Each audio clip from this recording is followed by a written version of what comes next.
Suspense. With George COULOURIS as star of The Long Shot, a suspense play produced, edited, and directed by William Spear.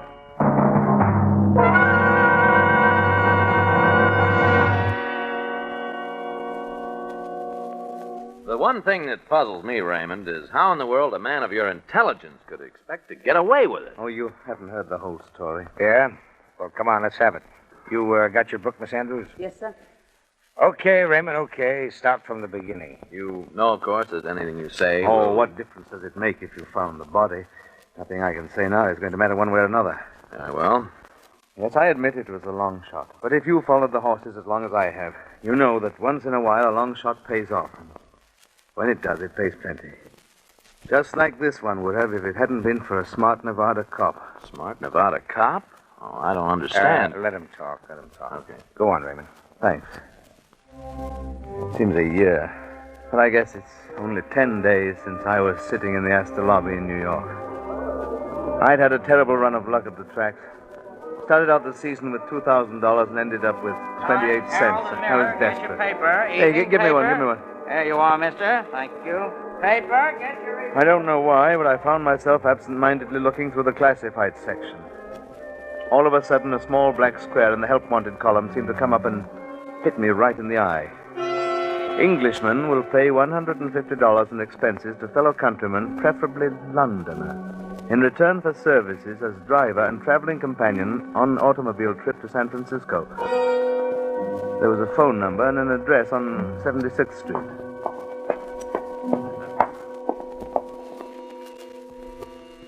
Come in. Oh, excuse me a moment, old chap. I'm on the phone. Hello? You say you're from Devonshire. Yes, I understand. Tell me, have you spent much time in London? Oh. Well, frankly, I'd much prefer a Londoner. Town's a sort of fetish with me, you understand. Yes, I'd probably bore you to death. However, if nothing else turns up, I'll call you. Righto. Oh, step inside, please. Thank you. You've come about the advertisement, I presume? Yes. Oh, have a chair. Thanks. You know, I couldn't help overhearing your conversation. Yes. Been plagued all day, not a prospect in the lot. Now, what about you? Well, my name's Kelly Raymond, born in London, in Vigo Lane, just off St. James's Square, August the 18th, 1902. I know the town like the inside of my hat. Really? You're not making this up. Oh, no, of course not. How long did you live there? 30 years. Vigo Lane, I'm not sure I know it. Oh, I suppose Vigo Street is the proper name. It turns right off Sackville and runs a few squares before it crosses Regent Street. Yes. Of course, I place it now. Well, Raymond, you seem to be a bit of all right. Tell me, why would you like to drive with me to San Francisco? Are you at all interested in horse racing, Mr... Sorry, old boy, my name is Hendricks. Walker Hendricks. No, I can't say that I am particularly. Been to Epsom Downs on a few occasions. I see. Well, I've become rather fond of it.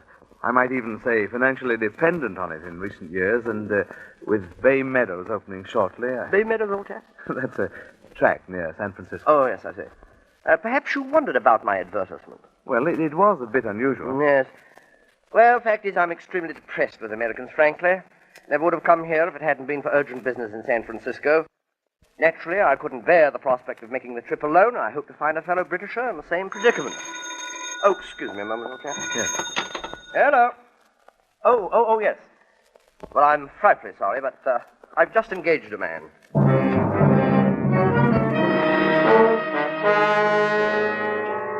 I didn't tell him why I had to leave town, of course. But there was the small matter of a few bad checks and a cell waiting for me in the city jail if I ran into the wrong people. And thank heaven, with all his eccentricity, he knew when to stop asking questions. Yes, I was sitting pretty. The only thing I was afraid of was death from sheer boredom, because from the moment we started out, all he could talk about was London. Have you spent much time in Soho, Raymond? Well, I never lived there, that's what you mean. Oh, no, I mean the restaurants and so on. Have you visited them? Oh, well, let me see. There's the Moroccan. Oh, no, what was it? The Algerian Cafe in Dean Street. Oh, quite right, the Algerian in Dean Street, yes. Isn't that the place where they sell the wonderful coffee in the little brown packages? Yes. Yes, I'm sure. There's a big Frenchwoman there that we used to call Madame. Oh, quite. I recall her now. Do you remember the sign on the wall behind the counter? Let me see. It's something about anyone caught gambling or playing for money will be kicked into the gutter and not picked up again. Oh, yes. Dashed amusing, wasn't it? As a matter of fact, I remember her clearly now. Yes, I saw her there only a short time ago. Oh, it seems to me she died, didn't she? Was that a fact? Yes. Oh, you probably met her daughter. Oh. Slow down a bit, will you? There's a sign. Cleveland, 12 miles. Oh, well, we'll spend the night there, I think. Oh, good idea. Let's see. Oh, yes, we were talking about Soho.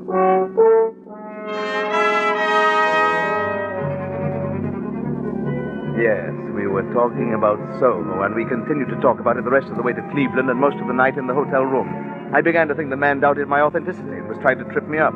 On the way to Chicago the next day, we covered Whitechapel, Fleet Street, Bloomsbury, and Mayfair. He still hadn't struck me, but I was beginning to feel like a well-thumbed Baedeker's guide by the time we reached Chicago. We just finished settling down in our hotel room. You've seen that remarkable man in Covent Garden, Raymond? Yes, a lot of remarkable men in Covent Garden. Of course, but I mean the one who does that wonderful balancing act. Oh, yes. Jim the porter. Balances 20 vegetable baskets on his head in the middle of traffic at high noon. It's quite a sight, that. Mr. Hendricks, I wonder if I might have a small advance on my salary. Oh, I suppose so, yes. It's still rather early, and I thought I might look over the Windy City. Of course, Raymond. Oh, sure. Let me open my valise.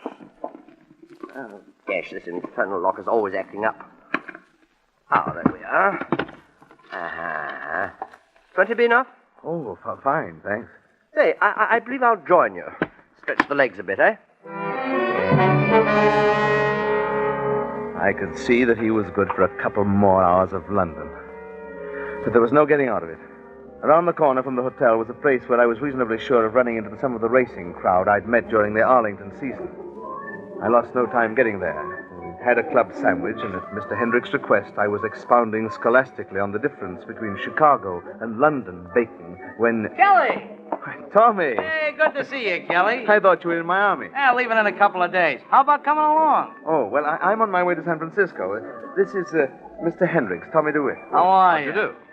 Hey, you can't walk out on me like this, Kelly. I got a deal for you. No.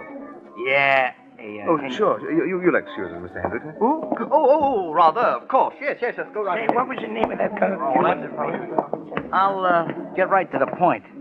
We bought us some jockeys. Huh? It's coming up next week at Hialeah. 500 will get you 10 grand on a parlay, but it's got to be 500. Now, look, you're sure of this? I never failed you yet, have I? No, I've got to drive that stiff to San Francisco. Well, what if you just walked out? Well, I suppose I could. Yes, but the 500. Has he got any money? Wait a minute. That valise. Huh? Tommy, you sure this can't lose? I'm positive. Now, listen. All you have to do is watch that booth where Hendricks is and phone me at the hotel if he leaves. I'll call you in about 5 minutes and tell you where to meet me. I'd remembered about that wallet full of bills in Hendricks' valise back at the hotel. It was easy to slip out the back of the place, leaving Tommy watching him from the small window in the door to the back room. In 2 minutes, I was back in our room at the hotel. There it was, just like we'd left it, and to make things even easier, he'd forgotten to lock it. There was $680 in $20 bills in the wallet, and a sheaf of legal-looking documents in the portfolio next to it. I glanced at them idly as I pocketed the money. On top was a letter to Hendricks from a law firm in San Francisco, and although this was no place to be caught reading other people's mail, I began reading it. It was dated 2 months ago, October the 18th, 1934, addressed to Hendricks in Bedford Park, London. Wish to thank you for the patience and cooperation you have shown in the matter of your uncle's estate. Realize our position, of course. Since you are completely unknown personally to either relatives or legal counsel in the United States, it has been necessary to establish proof of your right to the estate entirely by documentary evidence. Happy to state that such proof is now thoroughly established.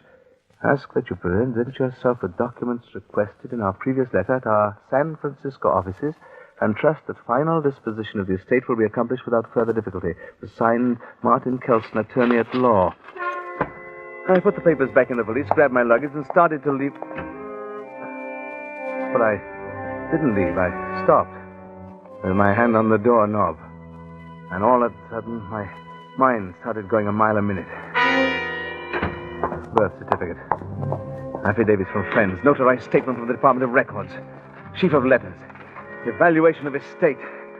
Oh, my heart began to pound. Yes, this was a long shot. I knew it as I stood there looking down at those papers, checking them carefully. But it paid off. $100,000. Everything, every affidavit and statement, was a guarantee that their bearer was Walker Hendricks. And to tie it up tighter, one of the letters said pictures wouldn't be necessary. Just a passport. Yes, it was a long shot, but did you ever see odds like that, boys? Maybe you're right, boys. Oh, I don't know. Maybe I lost my reason there in the hotel room with $100,000 under my nose, trying to think a million things through at the same time, trying to calm down and see it clearly when I knew Hendricks was liable to walk in any minute. Anyway, I put the papers and the $680 back in the valise and put the copy of McBalty's Your London and Mine on top. Then I called Tommy DeWitt at the Horse's Neck, told him the Hialeah deal was off, that there wasn't any money in the room. We left Chicago the next morning right on schedule.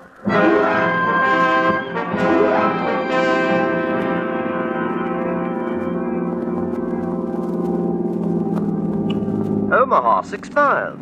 Expect we'd better stay there tonight, eh? Oh, you were saying you know the George Inn, Raymond? Yes, you know, it's not in London proper. It's in Southwark, on the other side of the river. Oh, yes, I believe you're right at that.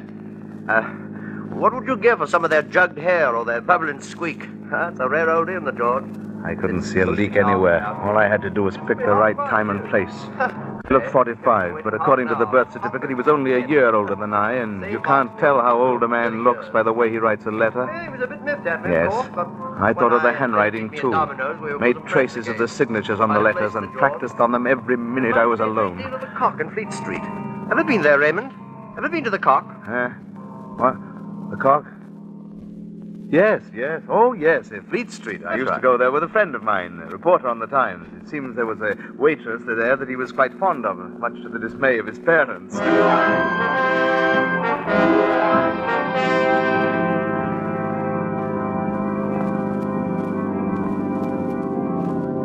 Ah, here we are, right on schedule. Salt Lake City, 3 miles.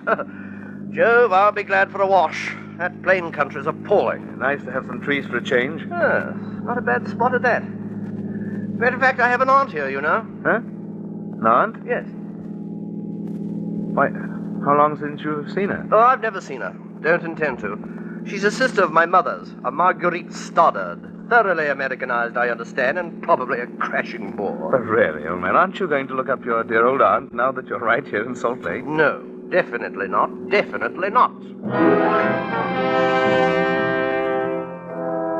I managed to get away from Hendricks right after dinner and told him I had a friend to look up.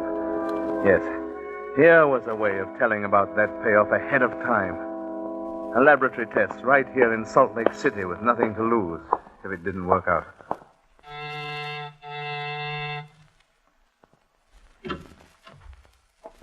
How do you do? How do you do?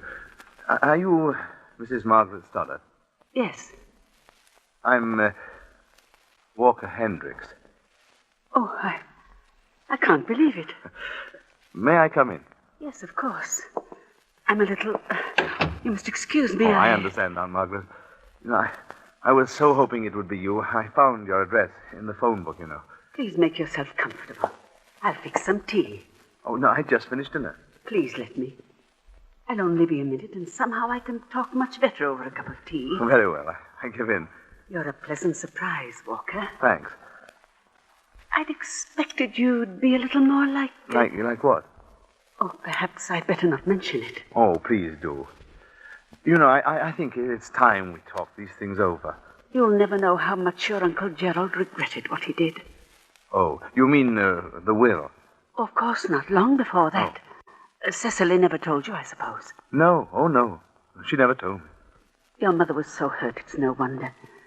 If they could only have understood each other better. But she and your Uncle Gerald were as 2 peas in a pod, Walker.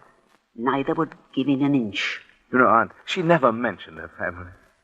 No, I suppose she wouldn't. After all, she loved your father, and Gerald hated him. Mm-hmm. And so she left. Yes. Of course, you naturally don't know all these things. No, naturally. I know Gerald would be the last to admit it, but I'm sure the will was his stubborn way of giving in to her. Well, perhaps. I'm sure of it. And since I've met you, Walker, I'm happier than ever it worked out this way. And now that there's nothing any of us can do for your poor mother and father.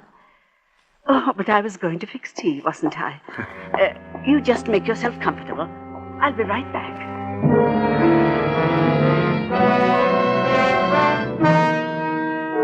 If there ever was any doubt in my mind, it disappeared then and there. I even tried to catch myself up, and she never suspected a thing. They knew absolutely nothing of Cecily Hendricks from the time she left home until Gerald died, leaving her the $100 grand. At that point, they made a pretty thorough search, found both she and her husband had died in England, and their son, Walker, was the only heir. I could have told her I was born in the Tower of London, and she would have believed me. Yeah, that was it. Yes, and now I even had an identity witness to back me up.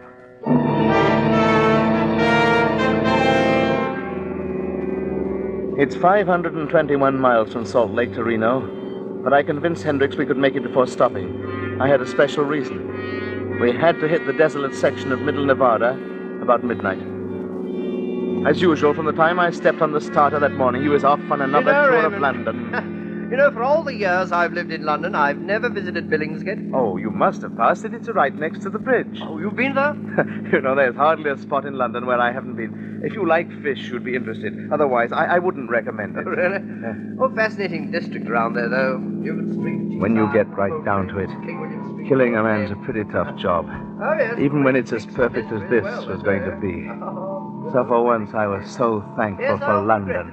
It gave us something to talk about, and there was so much on my mind that I might have given myself away in silence.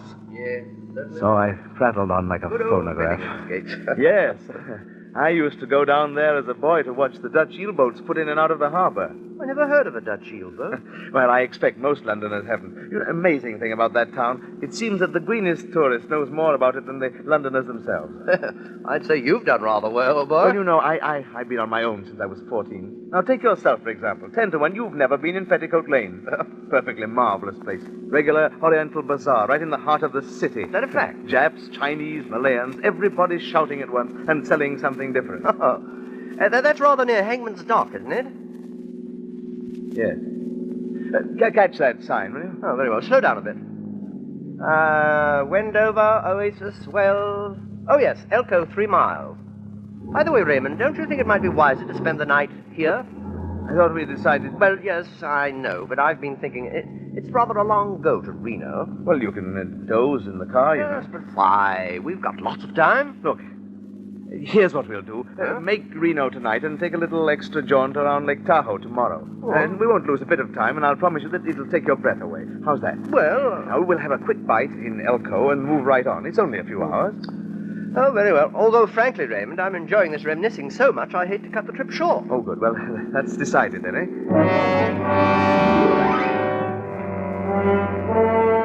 We left about 8. At midnight, we were somewhere between Winnemucca and Reno, passing through some barren hills.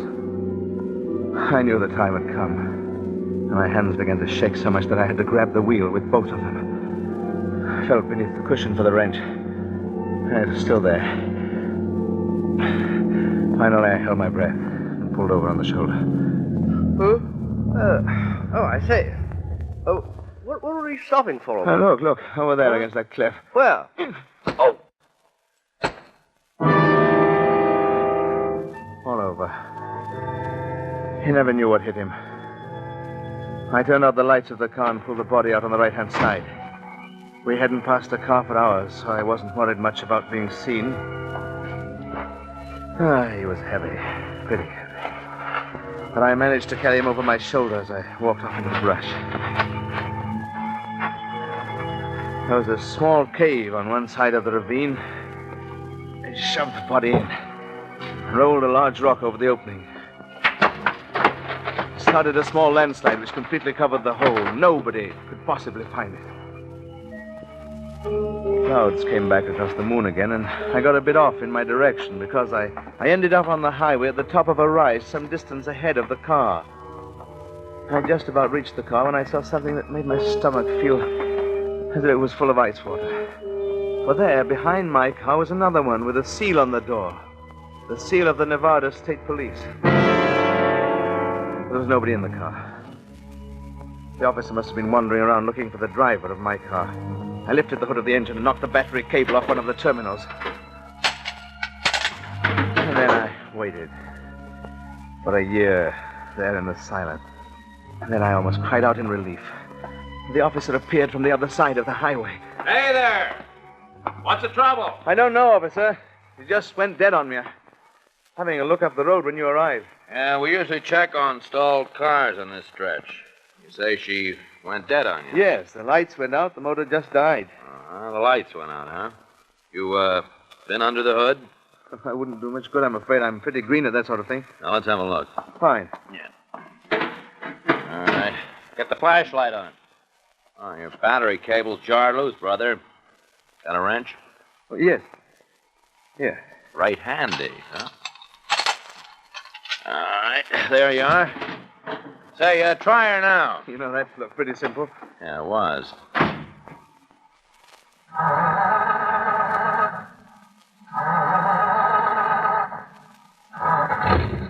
Thanks ever so much. That's okay. Let's see, your name's Hendricks, huh? Right. Check the registration. You're a long way from home, brother. That's right, yes. Well, thanks a lot. You're welcome, brother. Good night. I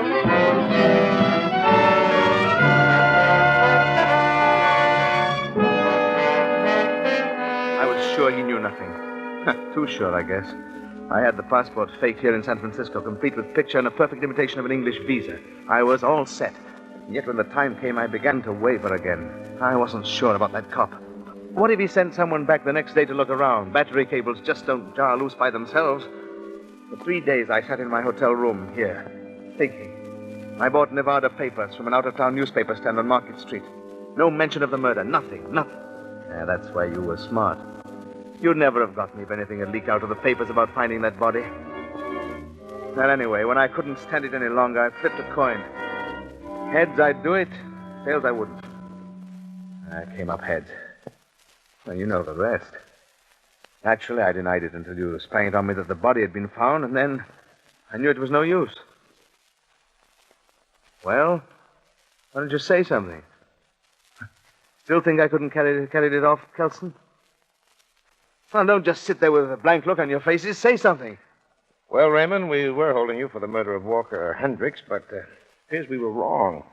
What? What's the matter with all of you? No, it was a long shot, Raymond, but it was a pretty good bet. Maybe that's why both of you gambled on it. What do you mean, both of you? You and whoever you bumped off in Nevada. With whoever I... Hendricks is dead. I know he's dead. Oh, Hendricks was murdered, all right, but you didn't do it. What? You see, he beat you to it, Raymond. Who? What? Your traveling companion. He wasn't. Hendricks. He wasn't even an Englishman. That's why he was pumping you so much about London. He was, what do actors call it? Getting up in his part. What are you talking about? I thought you found Hendricks' body in Nevada. Oh, brother. Hendricks never was in Nevada. Poor guy never left New York. The New York police turned up the real Hendricks in the East River the day after you left town, chauffeuring for the guy who killed him.